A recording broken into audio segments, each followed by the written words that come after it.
తగ్గినట్టే పెట్టాను, థీమ్ తగ్గినట్టే పెట్టాను. సో ఇంకో క్వశ్చన్ ఏంటంటే సార్, మీరు ఇంతకుముందు సో మణి గారితో చేశారు, సిద్ధుతో చేశారు, అఖిల్తో చేశారు, రామ్తో చేశారు.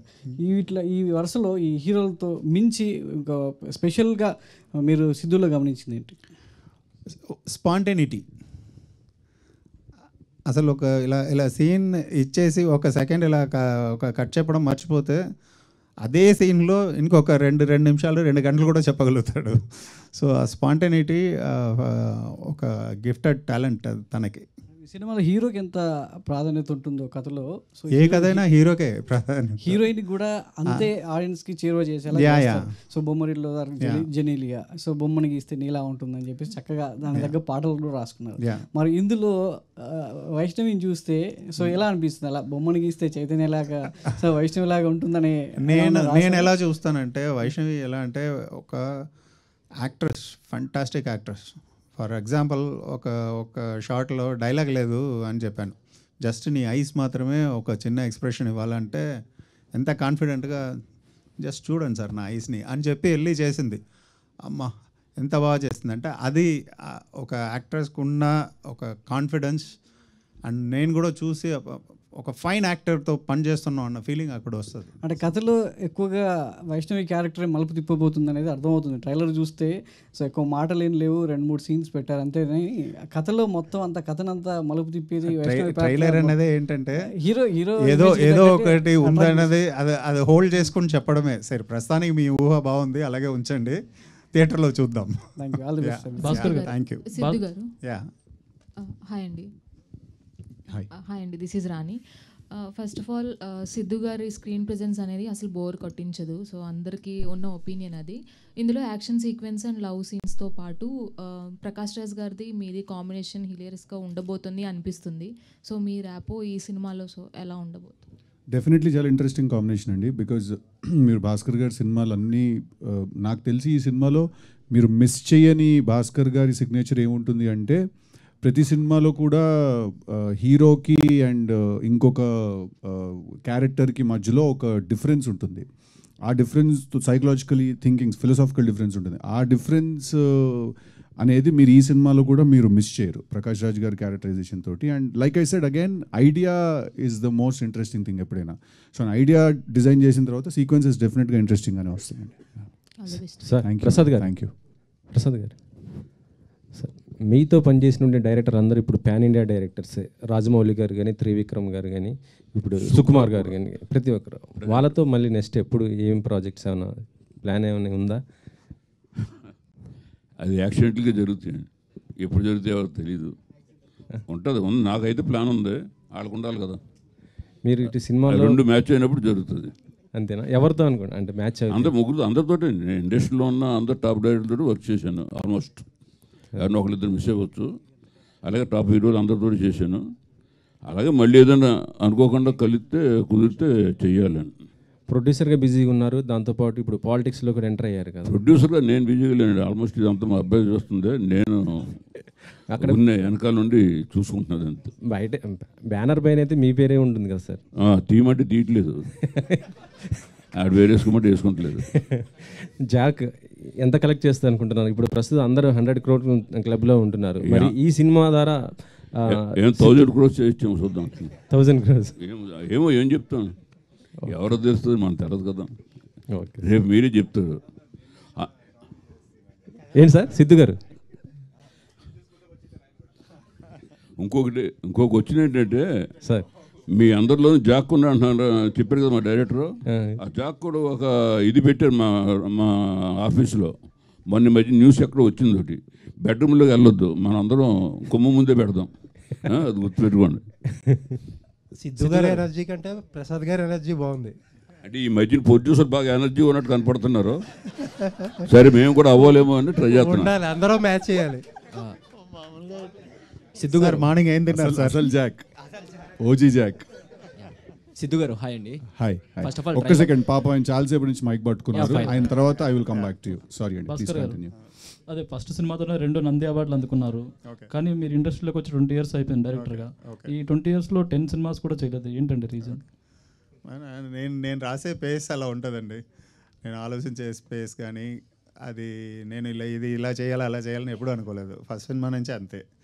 సో రైటింగ్ ప్రాసెస్ ఎక్కువ ఎంజాయ్ చేస్తాను. సో అక్కడ నేను ఎక్కువ టైం తీసుకుంటాను. ఇన్ఫ్యాక్ట్ నేను వర్క్ చేసిన డైరెక్టర్స్ అందరిలో కూడా I feel if someone eats cinema, breathe cinema, live cinema, that is Bhaskar గారు.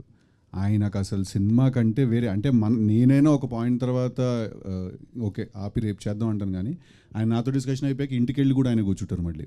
అండ్ అది నేను ఇక్కడే కాదు, నేను ఆరెంజ్ అప్పుడు కూడా చూసాను. నేను ఆరెంజ్ అప్పుడు కూడా నేను ఆయనని ఫస్ట్ టైం లొకేషన్కి వెళ్ళి ఆస్ట్రేలియాలో వెళ్ళి కలిసినప్పుడు ఆయన రాత్రి 3:30 4 రూమ్లో కూర్చొని రాసుకుంటున్నారు 6 o'clock కాల్ షీట్కి. So I think the reason he takes time is because he spends that amount of time on writing something అండి. జాక్తో భాస్కర్ గారు కంబ్యాక్ అనుకోవచ్చు. కంబ్యాక్లు అవన్నీ కాదండి. జాక్ ఏంటంటే ఎలా ఉంటుంది అన్నదే కదా పాయింట్. సో అది ట్రైలర్ చూసారు కదా, దానికి ఇంకా చాలా ఎక్కువ ఉంటుంది స్క్రీన్లో. సో అది 100% సక్సెస్ అవుతుంది. సో అది నా కాన్ఫిడెన్స్. సిద్ధు గారు సార్, టిల్లు స్క్వేర్లో కూడా లాస్ట్లో ఏజెంట్ లాగా రివీల్ అయ్యారు, ఇందులో కూడా ఏజెంట్ అంటున్నారు. ఆ క్యారెక్టర్ చేసి బోర్ కొట్టట్లేదు ఏంటి ఏజెంట్ లాగా? టిల్లు స్క్వేర్లో ఏజెంట్ ఏం లేదు లాస్ట్లో, అంటే తన ఏజెంట్ కాబట్టి నేనేదో, అది నా పర్సనల్ రివెంజ్ అండి యాక్చువల్లీ టిల్లు స్క్వేర్. దాంట్లో నాకు ఏజెంట్ అంటూ ఏం లేదు. ఇది కూడా ఏజెంట్ ఏం కాదండి, అది మీరు సినిమా చూడాలి. అది అలా ఉంటుంది, సగం అలాగా. అది అర్థం చేసుకోవాలి కరెక్ట్గా. థియేటర్కి వస్తేనే అర్థం, నేను ఫుల్గా చెప్పలేను నేను మీకు. ఓకే అండి, థ్యాంక్ యూ అండి. సార్ మీరు ఫస్ట్ ఆఫ్ ఆల్ ట్రైలర్ అయితే చాలా బాగుంది. Thank you. అండ్ మీకు డైరెక్టర్ గారు ఫస్ట్ స్టోరీ నరేట్ చేసినప్పుడు మీకు ఏ పాయింట్ బాగా ఇన్స్పైర్ అయ్యారు? అదేనండి క్యారెక్టర్, దట్ మన అందరిలో ఒకటి ఉంటుంది, ఒక ఇంట్యూషన్ ఉంటుంది ఏదైనా పని ఎలా చేయాలి అని. అదే ఆ క్యారెక్టరే నన్ను ఇన్స్పైర్ చేసింది. అది తీసుకెళ్ళి ఆయన ఒక చాలా పెద్ద స్పై వరల్డ్లోకి ఇన్కార్పొరేట్ చేశారు దాన్ని. సో డెఫినెట్లీ సిచ్యువేషన్స్ అవన్నీ కూడా ఇంకా బెటర్గా క్యారెక్టరైజేషన్ రిఫ్లెక్ట్ అయ్యేలాగా బయటకు వచ్చేసారు. That excited me the most. Siddhu గారు సార్ ఇక్కడ సార్ ట్రైలర్లో యాక్చువల్లీ మీరు ప్రీవియస్గా చెప్తూ వచ్చారు 50% టిల్లు లాగా ఆ డైలాగ్ వెర్షన్ ఉంటుంది, but rest of the thing మన నార్మల్ ఆంధ్ర స్టైల్ కొంచెం ఆ టైప్ ఆఫ్ ఉంది. బట్ ట్రైలర్లో చూసుకుంటే మాకు 100% టిల్లు రిఫ్లెక్షన్సే కనిపిస్తున్నాయి, ఆ క్లైమాక్స్ షాట్ కానీ ఏదైనా కానీ. సో మూవీలో కూడా ఇదే ఉంటుందా ఎలా? అంటే యాక్చువల్లీ టిల్లుకి జాక్కి చాలా చాలా చాలా డిఫరెన్స్ ఉంది సార్. డిఫరెన్స్ మీరు సినిమా చూసినప్పుడు మీకు అర్థం అవుతుంది, అండ్ ట్రైలర్లో కూడా సమ్వేర్ అది ఉంది. Tillu is a hero who will, Tillu cinema ఎండ్కి తెలుసుకుంటాడు what is right what is wrong అని. జాక్ అనేవాడికి సినిమా ఫస్ట్ నుంచే తెలుసు what is right what is wrong అనేది. So he's a hero who knows. But obviously మీరు ఆ డైలాగ్స్ అవి బాగున్నాయి, ఇప్పుడు బాగున్నవే వేస్తాం కదా ట్రైలర్లో కూడా, అందుకనే అవి ఎక్కువ కనిపించాయి. But it is actually Jack టిల్లుకి చాలా డిఫరెన్స్ ఉంది సార్. భాస్కర్ గారు ఇంకొక 2-3 సినిమాల తర్వాత సార్, కొంచెం మార్కెట్ డౌన్ అయినప్పుడు అట్లా ట్రంప్ కార్డ్లో వాడుతున్నాను. భాస్కర్ తెలుసు కదా కూడా.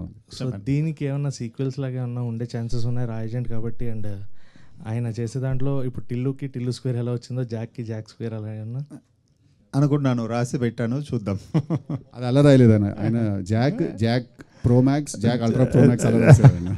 యాక్చువల్లీ జాక్ ప్రో మ్యాక్స్ అని వెర్షన్స్ రాసి ఉంది, చూద్దాం. Thank you. Bhaskar garu. Anjali. Hi అండి, ఐఎమ్ అంజలి. ట్రైలర్ చాలా బాగుంది. కాకపోతే మీ మూవీస్లో ఎలా ఉంటుందనంటే హీరోకి హీరోయిన్కి ఒక పర్టికులర్ క్యారెక్టరైజేషన్ అనేది ఉంటుంది, అలాగే అది గుర్తుండిపోతూ ఉంటుంది అనమాట. చాలామంది మూవీస్ చూసి అబ్బాయిలందరూ అయితే అలా మారదాం, అమ్మాయిలందరూ అయితే ఇలా మారదాం అనుకుంటారు. సో పర్టికులర్గా ఇందులో వీళ్ళిద్దరికి అలాంటి క్యారెక్టరైజేషన్స్ ఏమైనా ఒక పర్టికులర్గా లైక్ జెనిలియా గారు జోక్స్ చెప్పడం లాంటిది కానీ, ఆర్ సిద్ధు గారు బొమ్మరిల్లోనైతే ఫాదర్ మీద కోపాన్ని లోపలే దాచుకున్నారు. సో అలాంటి క్యారెక్టరైజేషన్స్ ఏమైనా ఇందులో ఉందా? కంపారిజన్స్ వద్దండి, కాకపోతే దీంట్లో దాని తగ్గినట్టు డెఫినెట్గా ఆ క్యారెక్టర్స్కి తగ్గిన ఒక ఇంట్రెస్టింగ్ ట్రీట్మెంట్ అయితే ఉంది, 100% ఉంది. థ్యాంక్స్ అండి. Thank you. సో ఎస్, మరి సరికొత్తగా చూడబోతున్నారండి, ఇంతకుముందు చూసినట్టు కాకుండా ఇప్పుడు సరికొత్తగా చూడబోతున్నారు అనమాట. ఇందులో కనిపించిన వాళ్ళని అండ్ ఈ సినిమాకి వర్క్ చేసిన వాళ్ళని. Save the date, April 10th Jack వస్తుంది, సూపర్ ఎంటర్టైన్మెంట్తో వస్తుంది అనమాట, మామూలుగా ఉండదు. ఆ రోజు చేసుకుందాం పండగ మనం. So thank you media for the same time నేను ఒక పాయింట్ చెప్దాం అనుకుంటున్నాను, అది నాకు ఒక బర్డన్గా ఉండకూడదు. అట్ ద సేమ్ టైం నేను ఆడియన్స్ని మ్యాచ్ చేయాలి. సో ఒక హీరోని అలా తీసుకున్నప్పుడు అది మ్యాచ్ చేయడానికి పర్ఫెక్ట్గా చేసుకుంటూ వచ్చాం. సో ఎంత సినిమా ఎంత చూసినా కూడా ఆ చెప్పదలుచుకున్న ఆ విషయం అన్నది ఈ హడావుడిల్లో పోకూడదు, మిస్ అవ్వకూడదు అన్నది. ఎందుకంటే లైఫ్ ఇంకొంచెం బెటర్గా ఉండడానికి ఏదో ఒక విషయం చేస్తాను, అది చేశాను, అది ఉంది. పై లేయర్లో ఫుల్ ఎంటర్టైన్మెంట్ ఉంది, కింద నా ఫిల్మ్ కూడా ఉంది, నా థీమ్ కూడా ఉంది, చూడండి. సో ట్రైలర్ మాకు ఎంటర్టైన్మెంట్ ఇచ్చింది, సినిమా కూడా బాగుంటుందని చూస్తున్నాం. భాస్కర్ లైక్ మదర్ ల్యాండ్ పాయింట్తో ఏదో మంచి కథ చెప్పబోతున్నారని విన్నాం. అండ్ ఈ క్యారెక్టర్ మీరు ముందు నుంచి రిలేట్ అవుతుంది, జాక్ అందరికీ రిలేట్ అవుతుంది అంటున్నారు. లైక్ ఎలాంటి మెసేజ్ ఏమైనా ఉండబోతుందా, లేదంటే అందరూ రిలేట్ చేసుకోవడానికి పాయింట్ ఏంటి ఆ క్యారెక్టర్? అంటే మెసేజ్ అన్న వర్డ్ నాకు అంత కొంచెం కష్టం. అంటే నేను అందరికీ మెసేజ్ చెప్పడం అన్నది అసలు ఫిల్మ్ మేకర్గా మా డ్యూటీ కాదండి. కాకపోతే ఏంటంటే మన లైఫ్లో మనకున్న ఏదో ఒక చిన్న ప్రాబ్లం ఉంటుంది కదా. నేను తీసుకున్న నా సినిమాల్లో అలాగే ఉంటుంది కదా. వన్ స్మాల్ థింగ్ ఏదో ఒకటి మనల్ని అఫెక్ట్ చేస్తూ ఉంటుంది. మన దాంతో అలా అడ్రస్ చేయకుండా అలా దాటుకుంటూ వెళ్ళిపోతూ ఉంటాం. సో అలా ఒక చిన్న విషయం తీసుకుని చెప్పడం మాత్రమే.